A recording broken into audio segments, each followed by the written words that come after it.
Okay, so here's a system with a given mass, two given masses, a given radius for a pulley, a given mass for the pulley, and we're basically told that, okay, we have an object here that this distance, this is 4.5 meters, and it's 4.5 meters above the floor when this system is released from rest. In other words, this mass is bigger, it's heavier, so it's going to win.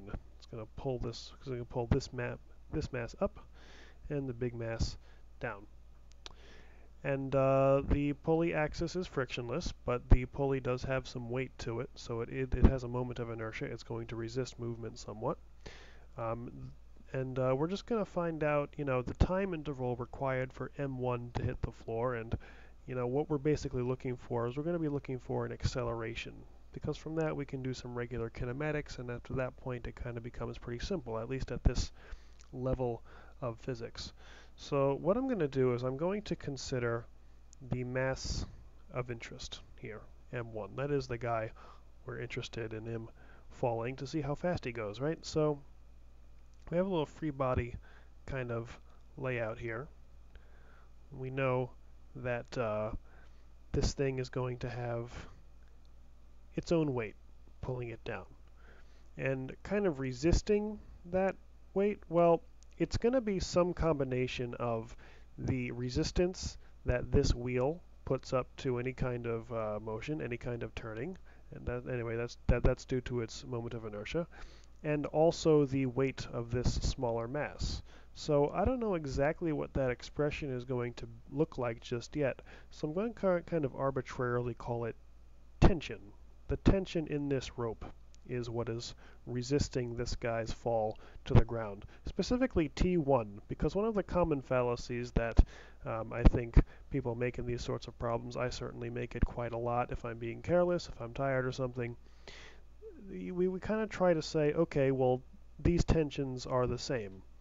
They're not. They're actually two completely different variables, and you'll see why in a few minutes.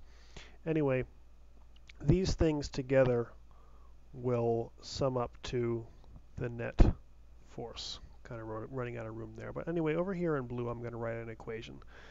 Okay, so the net force, on M1, it's going to be the weight of M1 minus the tension. This means I've assigned the weight to be the positive direction and the tension to be the negative direction.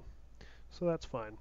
The net force is going to add up to, well, it's going to become, the mass of my first object times the acceleration I'm going to get at the end of the day. So kind of have this breakdown here. And what I've got really is two unknowns. I do not know this A, I do not know this tension.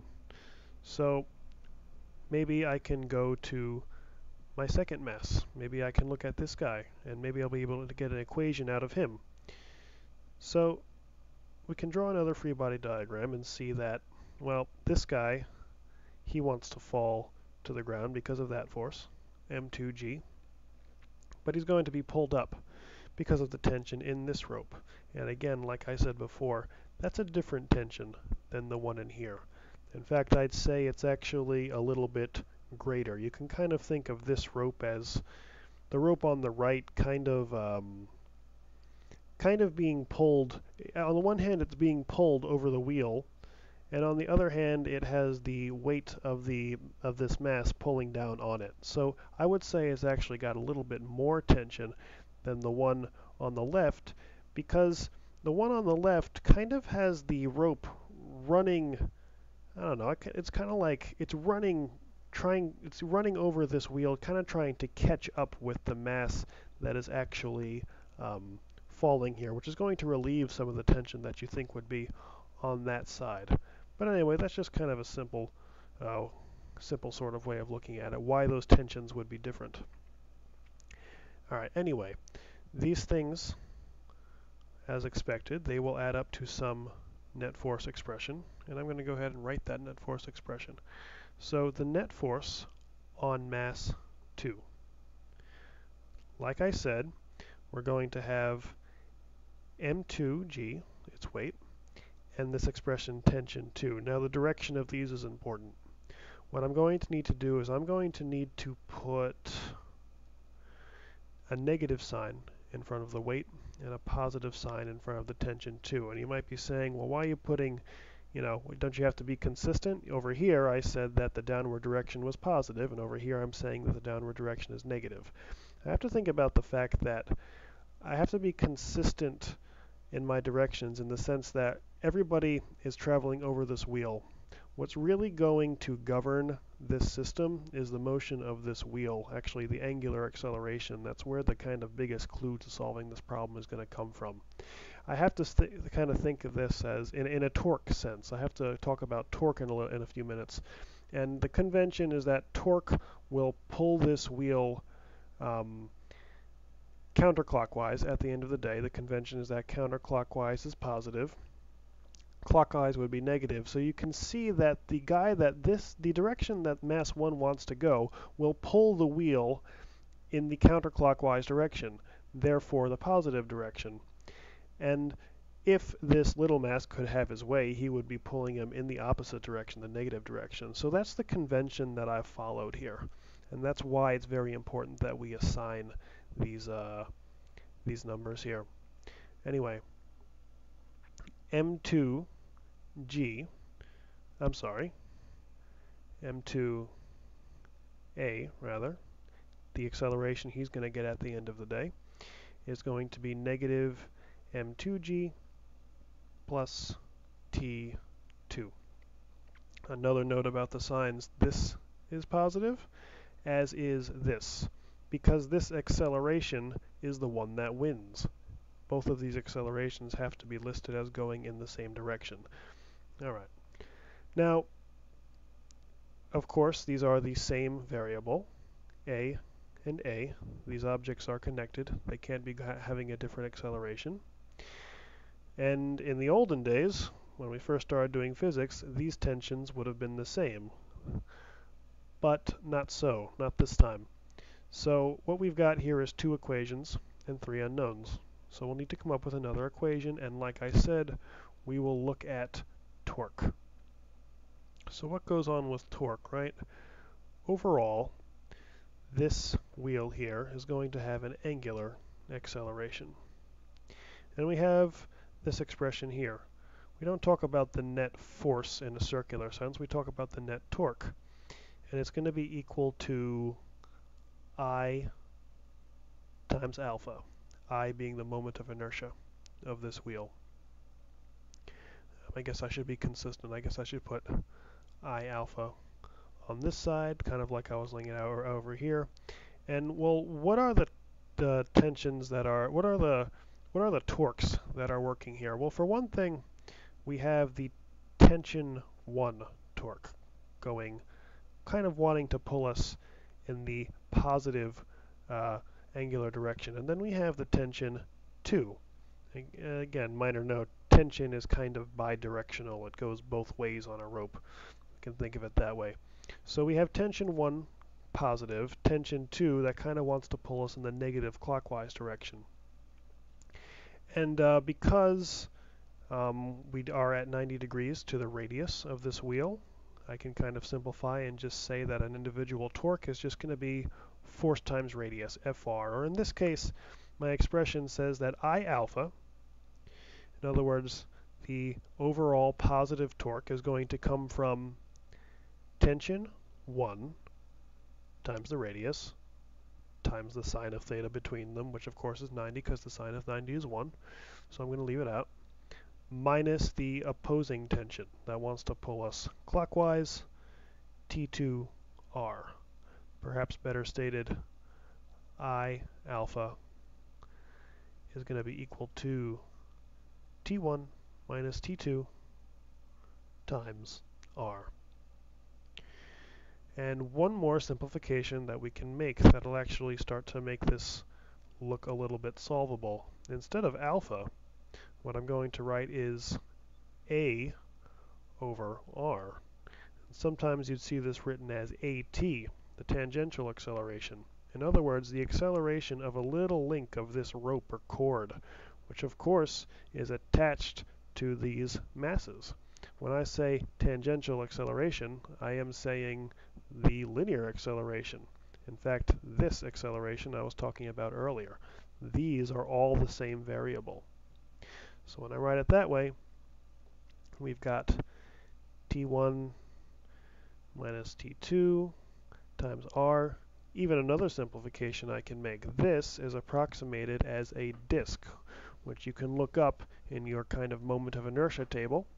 That's going to be 1/2 mr squared. That's the I part, times a for linear acceleration over r, equals all this stuff. And look what happens. We have 1r canceling out with this denominator, and the other one canceling out since it's on both sides of the equation. And a nice kind of linear equation, what I mean by that, it all fits on one line. I have 0.5 ma, capital M for the mass of the pulley, is equal to T1 minus T2. And what I've got here is 3 simultaneous equations. We call on T1, T2 in all 3 of them, as well as A. So this system is going to be solvable, and you can kind of solve that system well, whatever way you wish. Here are those equations again, all lined up for your viewing pleasure. So let's think about how we're going to solve this system. Kind of notice that these two have a very similar thing going on, and I think that maybe if I added them together, I might get something convenient.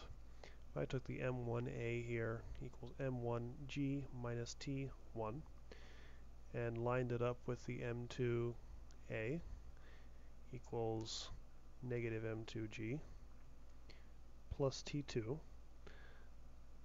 and straight up added them together, I'll wind up with something that says m1 plus m2, both of those times a, so I can pull it out. Again, another similar thing, m1 minus m2, both of those multiplied by g. And then, well, plus t2 minus t1. That looks a lot like that expression there.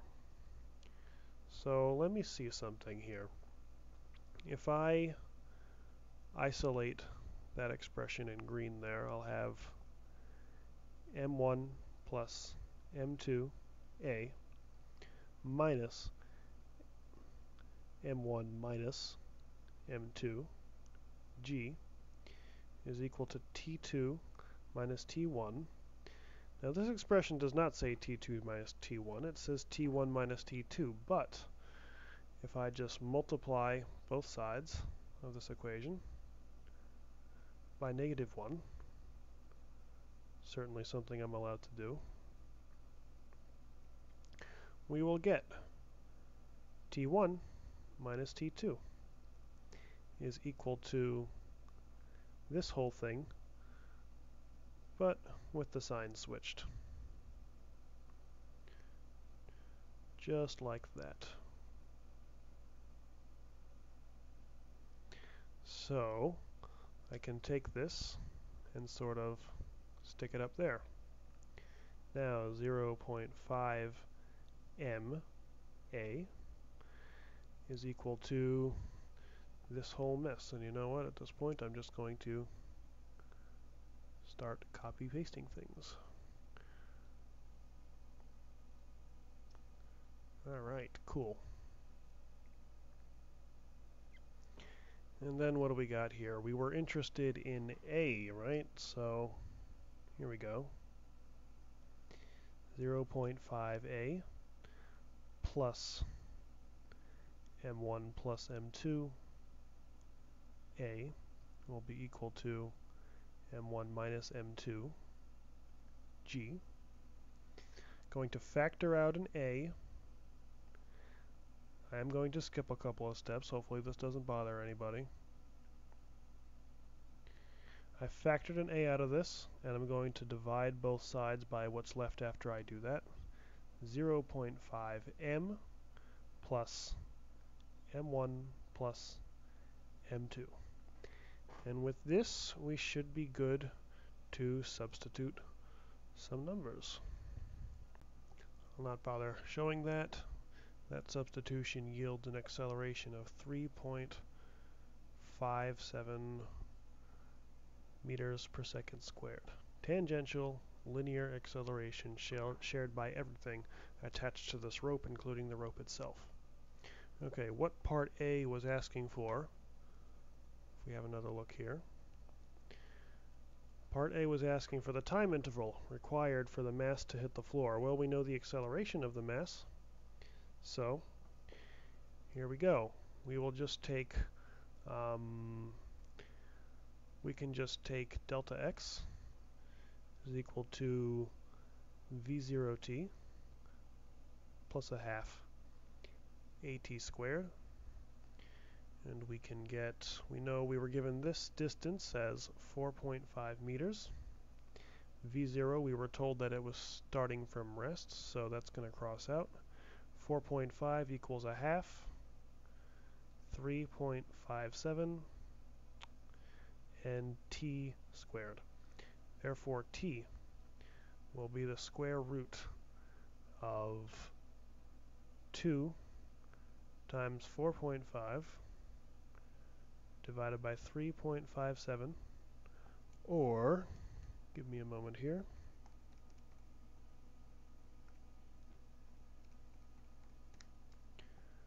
yes, 1.59 or some odd seconds is equal to the time for this thing to fall. So let's just grab that. Yeah, didn't mean to cut it, but that's okay. That belongs right there. Now, part B. How would your answer change if the pulley were massless? Well, I'll tell you how. If the pulley were massless, see, all of these equations are still true. But this m is now 0.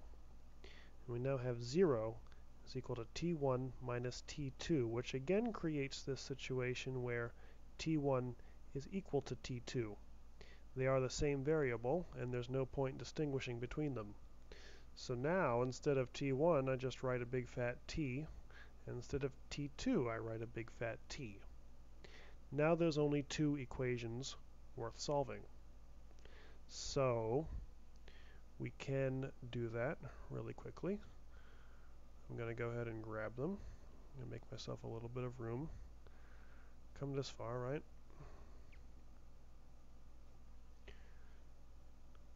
Scroll.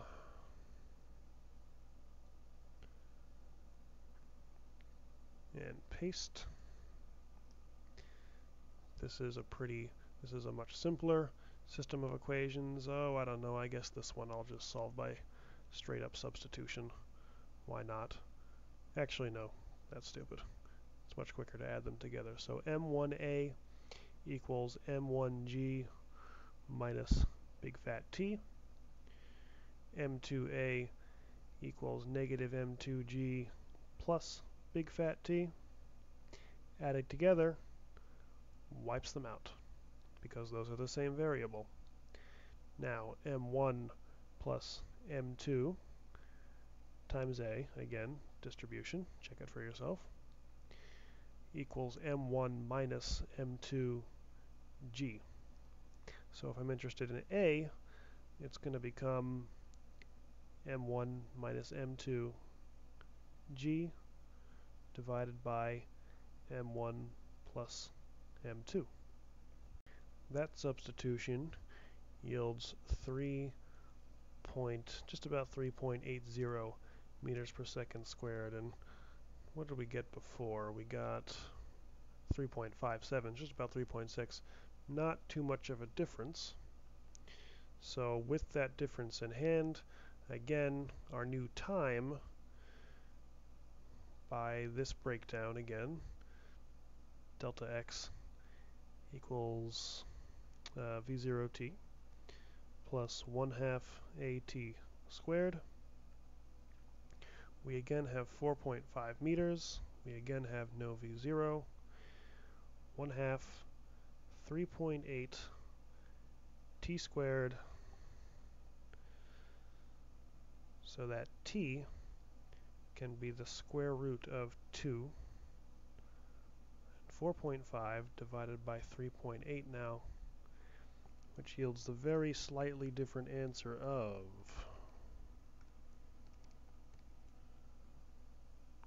1.54 seconds.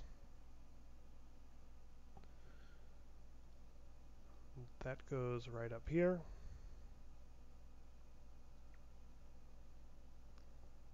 And we are done with this somewhat tricky, but very common Atwood machine problem. Have a good night.